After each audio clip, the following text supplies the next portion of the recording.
ఇక రెండవ తరం శ్రీమతి ఇందిరా గాంధీ. ఇందిరా గాంధీ అని అంటే ఒక ఉప్పు మహిళ.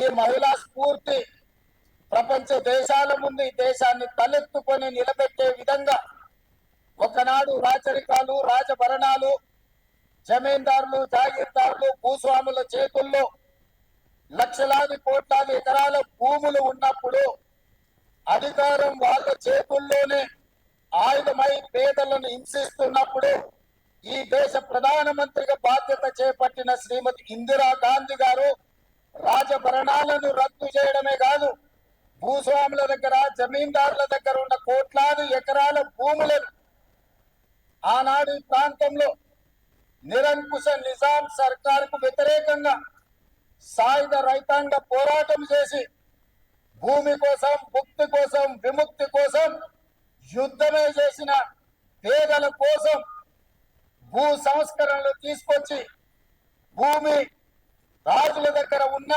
భూస్వాముల దగ్గర ఉన్న ఆ భూములను ప్రభుత్వం గుంజుకొని అసైన్మెంట్ పట్టాల పేరు మీద లక్షలాది ఎకరాలను దళితులకు, గిరిజనులకు, ఆదివాసీలకు పంచిపెట్టి భూమి హక్కును ఈ పేదలకు అందించిన గొప్ప నాయకురాలు శ్రీమతి ఇందిరా గాంధీ గారు. ఈనాడు జరుగుతున్న పరిణామాలు చూస్తున్నాం, యుద్ధాలు చూస్తున్నాం, యుద్ధాలలో భారత ప్రధానమంత్రుల లొంగుబాటును చూస్తున్నాం. కానీ 1971లో ఇండియా పాకిస్తాన్ యుద్ధం జరిగినప్పుడు యుద్ధంలో పాకిస్తాన్ ను ఓడగొట్టి బంగ్లాదేశ్ ను విడగొట్టి అమెరికా ప్రెసిడెంట్ భారత రాజకీయాలలో మీరు కలగజేసుకోకండి, కలగజేసుకుంటే భారతదేశం ఊరుకోదు అని అమెరికన్ ప్రెసిడెంట్ ను హెచ్చరించిన భారత ప్రధానమంత్రి శ్రీమతి ఇందిరా గాంధీ గారు.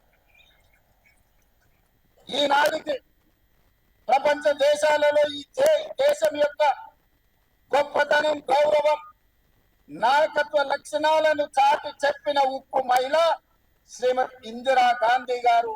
వారిని స్మరించుకోవాల్సిన అవసరం ఈ దేశంలో రాజకీయాలలో ఉండే ప్రతి ఒక్కరికి, ఈ యువతరానికి అవసరం ఉన్నది.